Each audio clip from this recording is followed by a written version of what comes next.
Todo.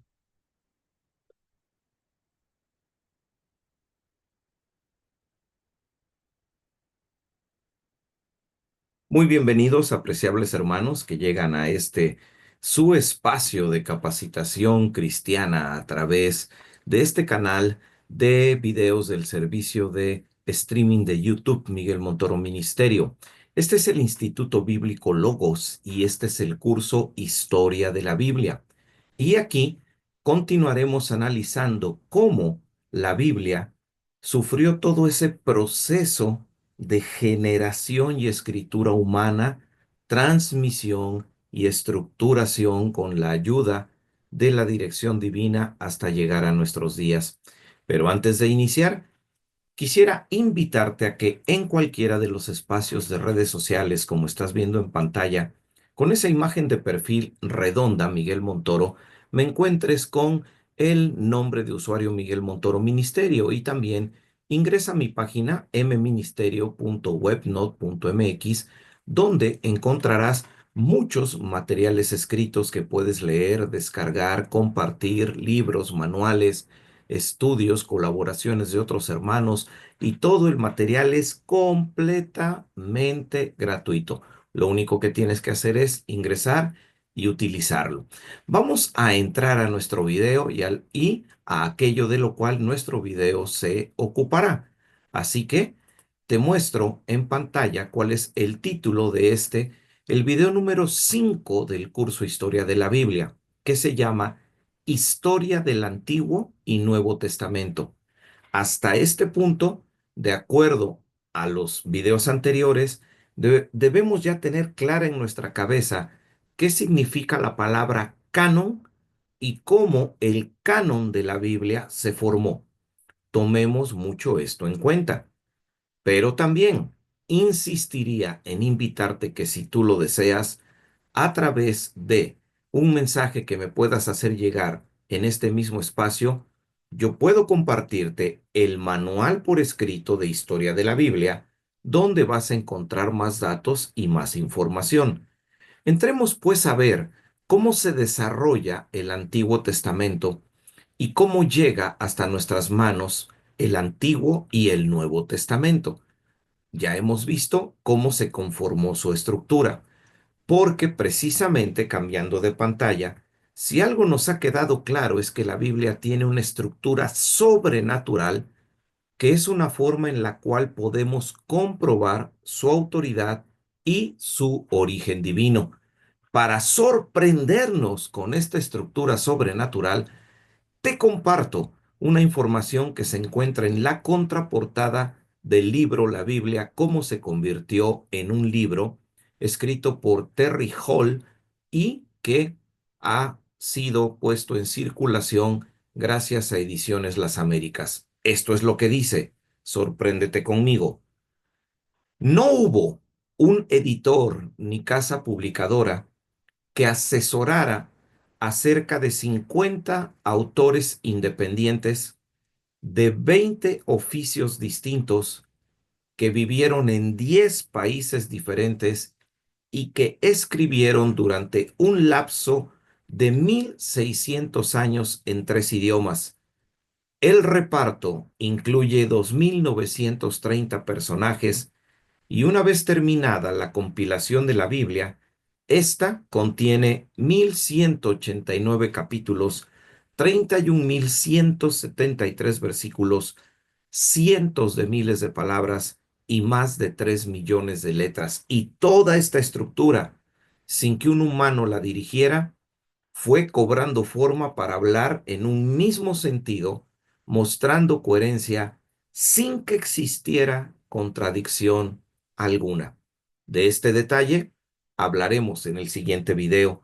Ahora vamos a concentrarnos en la historia del Antiguo Testamento.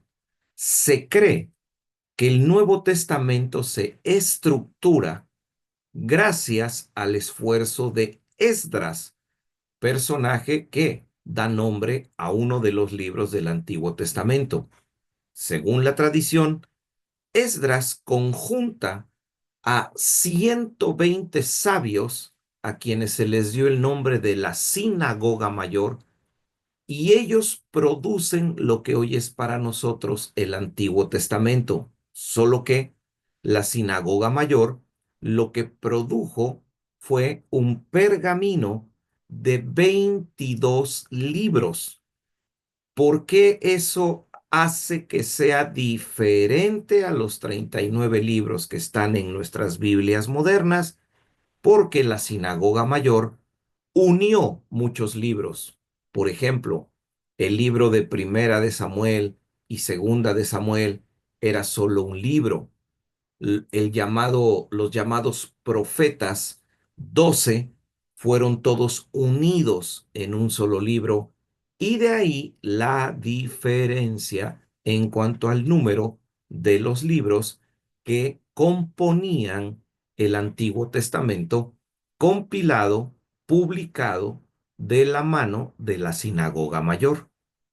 Ahora, el pergamino, el documento más antiguo que se tiene, que puede trazarse su origen hasta la Sinagoga Mayor, aproximadamente, data del año 900, pero del año 900, escucha, después de Cristo, después de Cristo.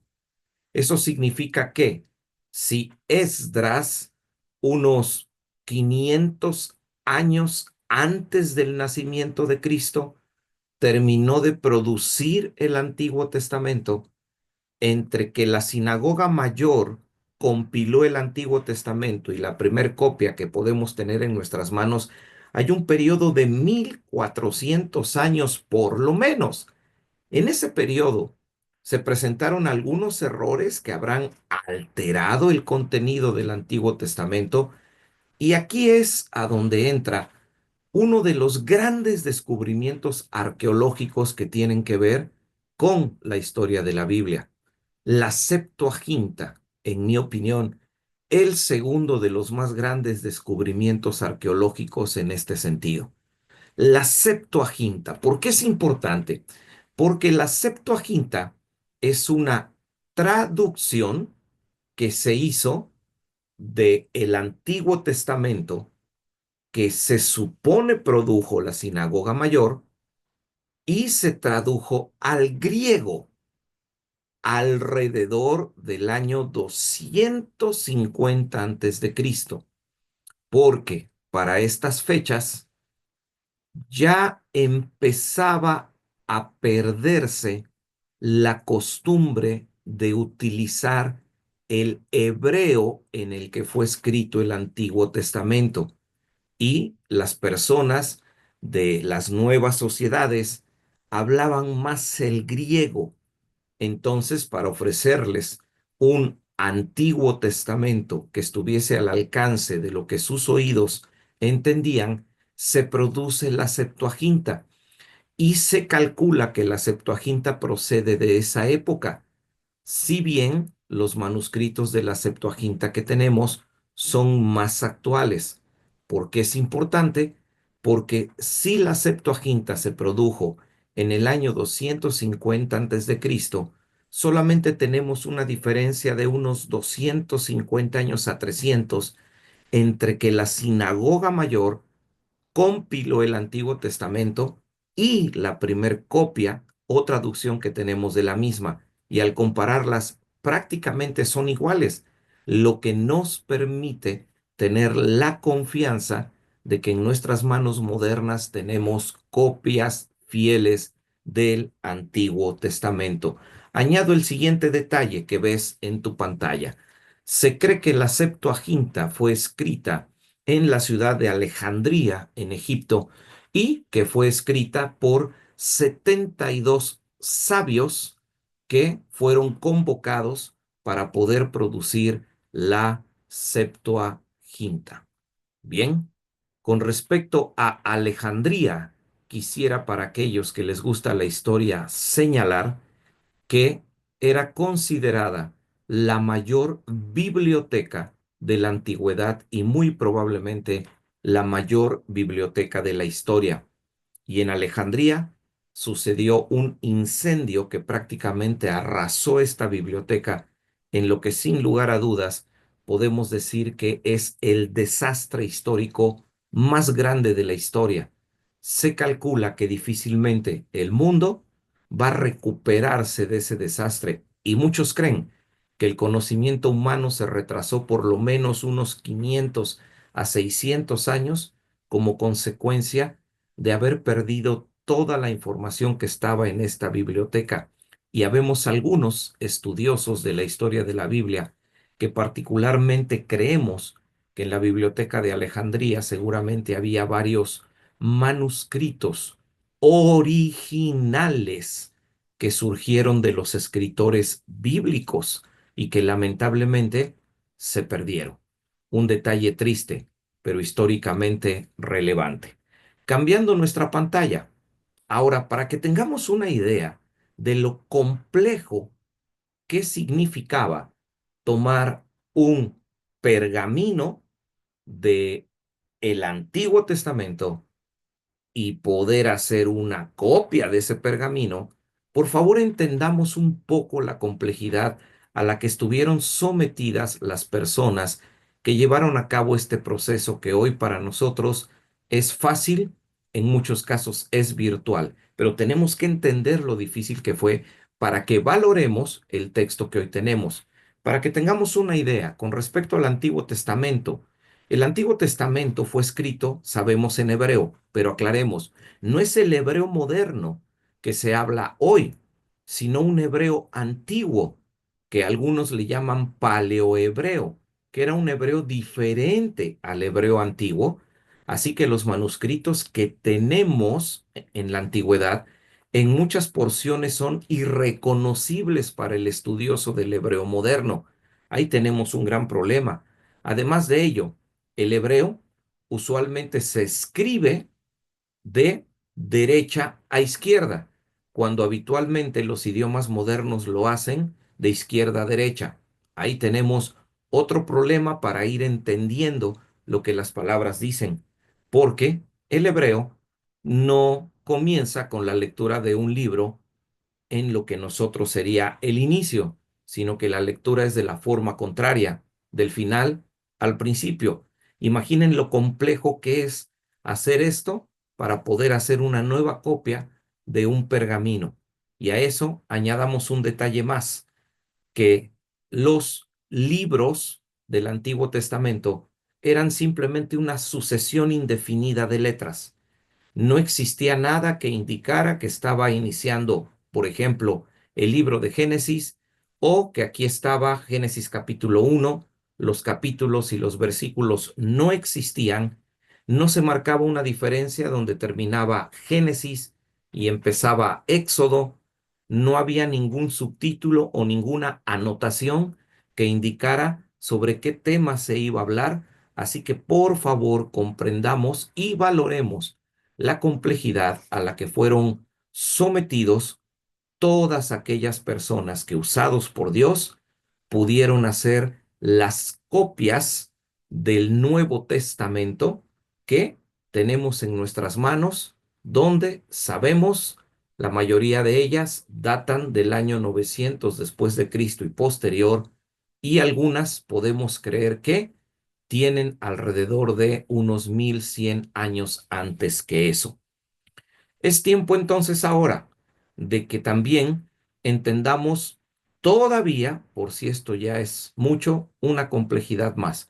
El paleohebreo, el hebreo antiguo, solo usaba consonantes. Traten de escribir cualquier cosa en una hoja de papel en este momento y escriban cualquier frase y no usen vocales, solo consonantes y no dejen espacios. Pongan todas las palabras juntas, sin marcar nada que indique que ha terminado una palabra y que inicia la otra. Ahora entendemos el problema que representó el hacer que la transmisión de la Biblia se llevara a cabo para que llegara hasta nuestras manos. Impresionante. Al respecto hay más información que tenemos que considerar y para ello vale la pena que reconozcamos a dos grupos de personas, a los escribas y a los masoretas. Ambos estuvieron dedicados a la transmisión del Antiguo Testamento. A los masoretas les vamos a dedicar un video aparte. Así que vamos a hablar de los escribas.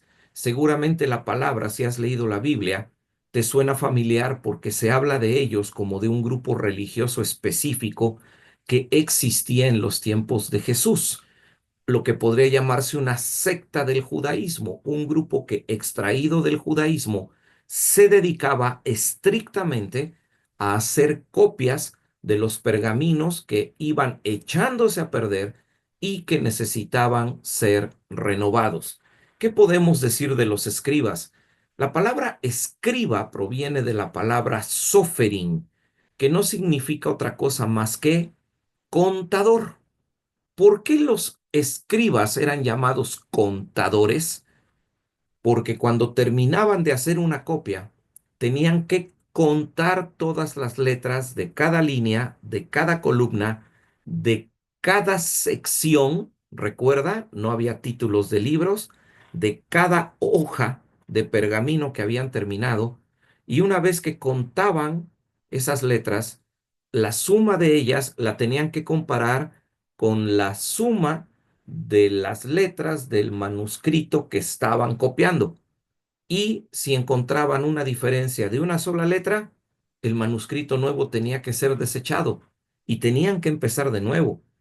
Les tenemos que agradecer a los escribas que es en ellos quien surge la idea de poder empezar a utilizar vocales, pero ellos, a diferencia de la era moderna, no empezaron a utilizar símbolos como vocales, sino que de las mismas consonantes del hebreo antiguo, ellos eligieron cuatro que las empezaron a usar también como vocales y las fueron insertando en los espacios en que era necesario, pero para distinguirlas de las consonantes, aunque eran el mismo símbolo, les asignaron un sonido diferente. Imaginen lo complejo que era traducir, en este caso, el Nuevo Testamento.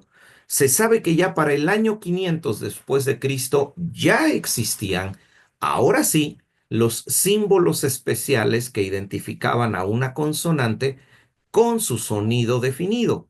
Lamentablemente, para esta misma época, ya muchas de las palabras del hebreo antiguo se habían dejado de utilizar, porque ya existía una gran variabilidad de los idiomas.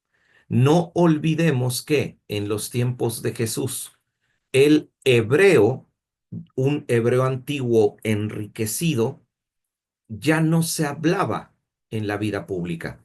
El hebreo solo se utilizaba en la lectura de los rollos que se usaban dentro de las sinagogas, de eso hablaremos en un minuto, y también el hebreo se utilizaba en la liturgia. Siempre que se hacía cualquier cosa religiosa, en el Israel de los tiempos de Jesús, todo se hacía en hebreo. Pero fuera de eso, ya se utilizaban otros idiomas.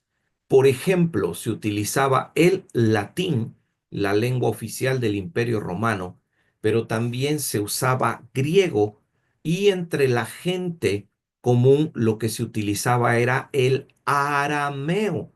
Incluso se sabe que en los tiempos de Jesús existían 7 variantes diferentes de arameo y una era el arameo galileo.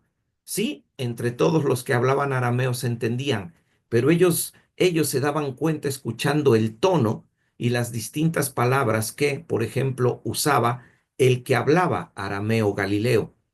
¿Recuerdas ese pasaje de la Biblia donde Pedro, cuando niega a Jesús, está calentándose en el patio de la casa del sumo sacerdote y una mujer le dice a Pedro, tú perteneces al grupo de los Galileos porque aún tu hablar te descubre? A eso se refería la mujer. Ella escuchó que él hablaba arameo galileo y te doy un dato interesante del cual hablaremos en los siguientes videos. En la actualidad, existe solamente una única traducción de Biblia que de manuscritos en arameo galileo directamente ha sido traducida al español. Solo hay una, solo hay una. De eso veremos más información en los siguientes videos. Avancemos ahora. Y ahora vamos al Nuevo Testamento. El Nuevo Testamento, como podemos suponer, ya fue escrito de una forma distinta y la mayoría de él fue escrita en griego. Al ser este ya un idioma mucho más desarrollado, ya no hubo el mismo problema que con el Antiguo Testamento, sino que ya era un idioma mucho más fluido y eso lo hacía mucho más comprensible. Ahora, el Nuevo Testamento se escribió no sobre pieles de animales, pergaminos, sino sobre papiro, la mayoría de ellos. Entonces, lo que se hacía era que el material se iba uniendo de tal forma que se iban conformando tiras largas del material donde se iba escribiendo, en este caso, el Nuevo Testamento. Al extremo de esas tiras se ponían dos piezas de madera cilíndricas que permitían después que se fueran enrollando esas tiras de papiro, y en algunos casos también se ha comprobado que también existían tiras de pergaminos. En el video anterior hablamos de estos conceptos. Y aquí es a donde podemos recordar al Señor Jesús en la sinagoga de Nazaret, cuando estando él ahí, se nos dice que le fue dado el rollo del libro de Isaías. Ya ahora sí entendemos. Se le entregó el rollo que estaba ya completamente enrollado y Cristo de los dos extremos de madera lo extendió y sin problema ubicó precisamente la parte equivalente a nuestras modernas Biblias de lo que fue un pasaje profético. Ahora, los rollos usualmente en promedio tenían de 6 a 10 metros y medio de longitud, pero se han encontrado rollos de hasta 43 metros y medio.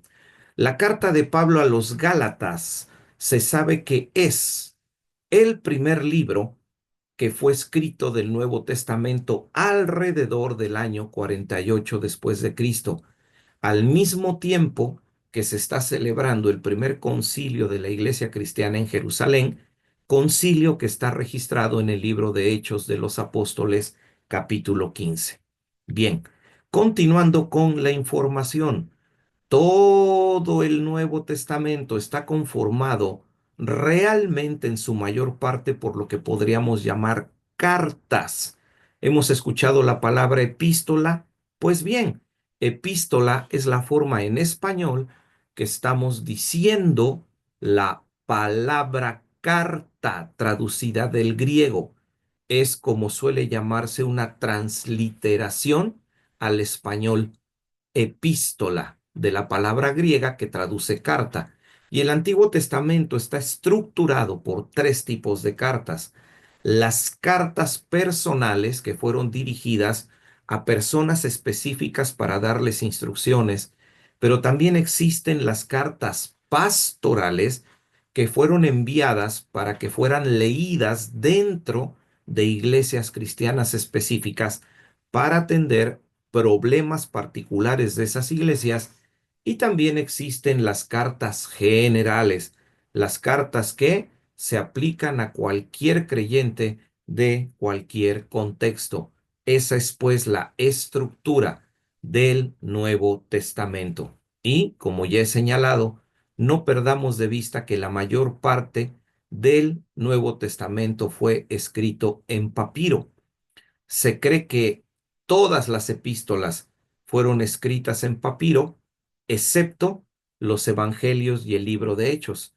Y muchos suponen que es precisamente por eso que tenemos muy pocos manuscritos antiguos de los evangelios y del libro de Hechos, porque al ser escritos sobre material menos resistente que el papiro, sobrevivieron menos hasta nuestros días. Hoy en la actualidad, como puedes ver en pantalla, podemos tener acceso a alrededor de 80 papiros del Nuevo Testamento, donde se puede consultar la escritura lo más antigua posible para poder tener la confianza de que las copias que tenemos del Nuevo Testamento son copias fieles, pero no podemos encontrar ningún papiro donde tengamos la certeza que estamos leyendo, diríamos, por poner un ejemplo, la carta que salió del puño y letra de Pablo, escrita a las iglesias de la región de Galacia o Gálatas. Pero eso es parte del tema de nuestro video siguiente. Así que, para concluir, tomando en cuenta los diferentes medios de transmisión que se utilizaron y regresando a la complejidad de lo que representó producir la Biblia, espero que ya en este momento podamos nosotros entender lo que queremos decir cuando hablamos de que la Biblia es una revelación canónica. ¿Qué significa? Que es una revelación que se ajusta al canon de la Biblia, canon que fue dirigido por Dios, y estamos seguros que el propio Dios también intervino para que esta sobrenatural estructura que yo te acabo de demostrar llegara hasta nuestros días. Hermanos, no existe, no existirá jamás ninguna revelación que pueda venir de parte de Dios, que podamos ponerla al nivel de la revelación canónica. Esta es única y no podemos compararla con nada. No hay ningún pensamiento, evocación, palabra, sueño, idea, reflexión, filosofía, juego de palabras, nada. El cristiano fiel que ama a Dios y la Biblia no puede reconocer en absolutamente nada, absolutamente ninguna cosa que esté al nivel de la revelación canónica de Dios. Esta es pues la historia del Antiguo y del Nuevo Testamento, cómo llegaron a existir, pero aún todavía tenemos por delante mucha más información que aprender. Así que, dejando de compartir pantalla, simplemente lo único que me restaría sería pedirte que te suscribas a este canal y compartas sus contenidos, y no olvides activar la campana de notificaciones para que sepas cuando yo pongo en este canal nuevo material para que sigamos edificándonos al estudiar el contenido de la palabra de Dios. Muchas gracias. Te espero en los próximos videos del curso Historia de la Biblia, aquí en el Instituto Bíblico Logos. Yo soy Miguel Montoro.